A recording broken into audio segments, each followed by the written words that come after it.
जय माता दी। मेरे सभी प्यारे दोस्तों, मैं लक्ष्मी शर्मा बड़ों को चरण स्पर्श, छोटों को प्यार और बराबर वालों को दिल से नमस्कार करती हूँ। आज आप सभी सुनेंगे श्रीमद् भगवत गीता का 10वां अध्याय। सभी प्रेम से बोले श्री कृष्ण भगवान की जय हो। श्री कृष्ण भगवान बोले, हे महाबाहो, और भी मेरे कल्याणकारक वचन सुनो। तुम पर मेरी अत्यंत प्रीति है, अतः एवं तुम्हारे कल्याण के लिए कहता हूँ। मेरी उत्पत्ति का हाल ना तो देवता ही जानते हैं और ना महर्षि लोग। मैं ही देवों और महर्षियों का आदि कारण हूँ। जो मुझे अनजन्मा, अनादि और सब लोगों का ईश्वर मानते हैं, वे सब मोह रहित है। उनके पाप नष्ट हो जाते हैं। बुद्धि, ज्ञान, क्षमा, सत्य, दम, सम, दुख, सुख, जन्म, मरण, भय, अहिंसा, ममता, संताप, तप, दान, यश, अपयश इत्यादि जो अनेक प्रकार के भाव हैं, वे सब मुझसे उत्पन्न होते हैं। 7 महर्षि और उनके पहले 4 मनुष्य मेरे मन से उत्पन्न हुए। जो मनुष्य मेरी इस विभूति को भली भांति जानते हैं, वे निश्चय लोक से सिद्ध होते हैं। इसमें कोई संदेह नहीं है। यह जानकर कि मैं ही सबको उत्पन्न करता हूँ और मुझसे ही सबकी प्रकृति होती है। विवेकी प्राणी मेरी उपासना करते हैं। वे मुझ में अपने चित्त और प्राणों को लगाकर एक दूसरे को समझाते हुए भजन करते सदा संतुष्ट और सुखी रहते हैं। चित्त को सावधान करके प्रीति पूर्वक भजन करने वालों को मैं ऐसा बुद्धि योग देता हूँ जिससे वे मुझे प्राप्त कर लेते हैं। उन पर अनुग्रह करके मैं उनकी बुद्धि में स्थित हो देदीप्यमान ज्ञान देता हूँ। अर्जुन ने कहा, आप पर ब्रह्मा हो, परम धाम हो, परम मित्र, अचल और दिव्य पुरुष हो, आदि देव को अनजन्मा हो, सन्यासी हो। तुमको सब ऋषि, देव ऋषि, नारद, असित, देव यज्ञ और व्यास जी भी ऐसा कह गए हैं और स्वयं में वह तुम भी कह रहे हो। हे केशव, जो तुमने मुझसे कहा है सो सब सत्य मानता हूँ। हे भगवान, देवता और दानव इन दोनों ने ही तुम्हारे रूप को नहीं जाना है। हे सब जीवों के उत्पन्न करने वाले भूतेश, हे देव, हे जगतपते, हे पुरुष उत्तम, आप स्वयं ही अपने को जानते हैं। अतः आप अपनी सब दिव्य विभूतियों का हाल पूर्णतया वर्णन कीजिए, जिनके द्वारा आप इन सब लोकों में व्याप्त हो रहे हैं। चिंतन करता हुआ मैं आपको किस प्रकार से जान सकता हूँ? आपका ध्यान किन किन भावों से करना उचित है? हे जनार्दन, कृपया अपनी माया और विभूतियों को विस्तार से कहिए। इस अमृत रूपी आपकी वाणी को सुनने से मेरा मन तृप्त नहीं होता। श्री भगवान जी बोले, मेरा विस्तार तो अनंत है, तो भी मुख्य मुख्य विभूतियों को मैं तुमको सुनाता हूँ। हे गुणाकेश, समस्त भूतों के अंत कारण में रहने वाली आत्मा मैं ही हूँ। मैं ही उनका आदि मध्य अंत हूँ। मैं ही आदित्यों में विष्णु, प्रकाश को मैं अनेक किरणों से भूषित सूर्य, मरुदगणों में मरीच, नक्षत्र में चंद्रमा मैं ही हूँ। मैं वेदों में सामवेद, देवों में विष्णु, इंद्रियों में मन और धित मात्रा में चैतन्य मैं ही हूँ। रुद्रों में शिव, यक्षों में कुबेर, अष्ट बासुओं में अग्नि और पर्वतों में स्वयंभू मैं ही हूँ। हे पार्थ, पुरोहितों में बृहस्पति, सेनापतियों में अस्कंद और जलाशयों में समुद्र मैं ही हूँ। महर्षियों में भृगु बानी मैं ही हूँ। अक्षरों में ओंकार, यमों में जम और अस्थावरों में हिमालय मैं ही हूँ।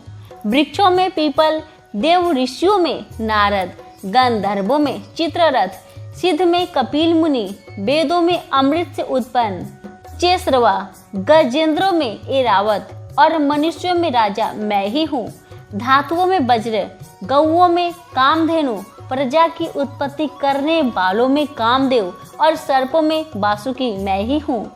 नागों में शेषनाग, जलचरों में वरुण, पितरों में आर्यमा और शासन करने वाले में यमराज मैं ही हूँ। शुद्ध करने वालों में वायु, शस्त्रधारियों में राम, नदियों में गंगा मैं ही हूँ। हे अर्जुन, मैं सब प्राणियों का आदि मध्य, विद्याओं में अध्यात्मक विद्या और वाद विवादों में वाद मैं ही हूँ। अक्षरों में ओंकार, समासों में द्वंद, अक्षय, कोश और 4 मुख वाला ब्रह्मा मैं ही हूँ। सबको हरने वाली मृत्यु, भविष्य में होने वाले पदार्थों की उत्पत्ति, स्त्रियों में कृति, लक्ष्मी बानी, स्मृति, मेधा, धृति और क्षमा मैं ही हूँ। सामवेद में बृहस्पति, छंदों में ज्ञात्री, मास में मार्गशीर्ष और ऋतुओं में बसंत मैं ही हूँ। यादवों में वासुदेव, पांडवों में अर्जुन, मुनियों में व्यास और कवियों में शुक्र मैं ही हूँ। दमन करने वालों में दंड, जय चाहने वालों में नीतु, गृह पदार्थों में मौन तथा ज्ञानियों में ज्ञान मैं ही हूँ। और हे अर्जुन, भूत भाव का जो बीज है वह भी मैं ही हूँ। मेरे अतिरिक्त चराचर भूत कुछ भी नहीं है। हे परतप, मेरी दिव्य विभूतियों का अंत नहीं है। यह विभूतियों का विस्तार मैंने संक्षेप में कहा है। जो वस्तु ऐश्वर्य, मान, शोभ्यमान और यशवान है, उन्हें मेरे ही तेज के अंश से उत्पन्न हुआ जानो। यही जानो कि मैं अपने एक ही अंश में इस संपूर्ण में व्यापक हूँ। अब हम सुनेंगे 10वां अध्याय का महात्म्य। सभी प्रेम से बोले लक्ष्मी नारायण की जय हो। श्री लक्ष्मी नारायण जी बोले, हे लक्ष्मी जी, अब 10वें अध्याय का महात्म्य कहता हूँ, श्रवण करें। बनारस नगर में एक धीरज नाम का ब्राह्मण रहता था। एक दिन शिव जी के एक गण ने उस ब्राह्मण को मरा हुआ पड़ा देखा और फिर शिव जी से जाकर कहा, हे स्वामीन, इसने कौन सा पुण्य किया है जिसे भली जगह मृत्यु पाई है। इसको चारों बातें भली आबनी है। एक बनारस क्षेत्र, गंगा जी का स्नान, संतों तथा काशी विश्वनाथ जी का दर्शन, अन्न का छोड़ना एकादशी के दिन। हे स्वामीन, इसने ऐसा कौन सा पुण्य किया था जिससे इसको यह गति प्राप्त हुई है। शिव जी बोले, हे गण, एक दिन यह ब्राह्मण विश्वेश्वर महादेव जी के दर्शन को जा रहा था। मार्ग में धूप की गर्मी के कारण इसका दम घुटने लगा और चक्कर खाकर मंदिर के निकट गिर पड़ा। इतने में श्रृंगरो नाम का गण आया। देखा तो ब्राह्मण मूर्छित पड़ा है। उसने जाकर शिव जी से कहा, हे भगवान, एक ब्राह्मण आपके दर्शन को आया था, वह मूर्छित पड़ा है। शिव जी बोले, हे श्रृंगरो, इसके पिछले जन्म की कथा मैं कहता हूँ, सुनो। एक समय कैलाश पर्वत पर पार्वती और हम बैठे हुए थे। एक हंस मेरे दर्शन को आया। वह हंस ब्रह्मा का वाहन था। ब्रह्मा लोक से मनस सरोवर को जाता था।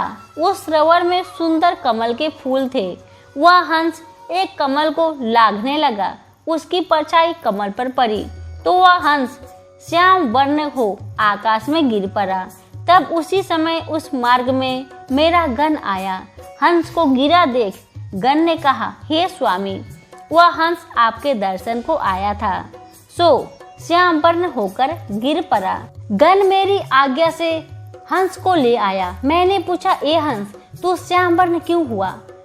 हंस ने कहा, मैं आपके दर्शन को आ रहा था।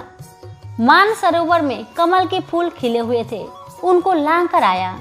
उससे मेरी देह श्याम वर्ण हो गई और मैं आकाश से गिर पड़ा। कारण मैं नहीं जानता। यह सुन शिव जी हंसे। तब आकाशवाणी हुई कि हे शंभू जी, कमलनी से पूछो, वह कहेगी। कमलनी ने कहा, मैं पूर्व जन्म में पद्मावती नामक अप्सरा थी। उस समय एक ब्राह्मण गंगा किनारे स्नान कर गीता जी के 10वें अध्याय का पाठ किया करता था। एक दिन इंद्र का सिंहासन हिला। तब इंद्र ने मुझे आज्ञा दी कि तू जाकर उस ब्राह्मण की तपस्या भंग कर। आज्ञा पाकर मैं उस ब्रीफ के पास गई। उस ब्रीफ ने मुझे श्राप देकर कहा, हे पापिनी, तू कमलनी हो जा। उसी समय मैं कमलनी हो गई। तभी से मैं गीता जी के 10वें अध्याय का पाठ करती हूँ। उसी से मेरा यह तेज है कि मुझको लांघने वाला काला होकर अचेत हो जाता है। हंस ने पूछा कि मेरा यह श्याम वर्ण कैसे श्वेत होंगे और तू इस कमल देह से छूटकर कैसे देवदेही पाए। तब कमलनी बोली, जब कोई गीता जी के 10वें अध्याय का पाठ सुनाएगा तब उद्धार होगा। तब एक ब्राह्मण ने सरोवर में स्नान कर गीता जी के 10वें अध्याय का पाठ किया और उसे हंस और कमलनी ने सुना। तब उनका उद्धार हुआ। सभी बोले, लक्ष्मी नारायण की जय हो। धन्यवाद।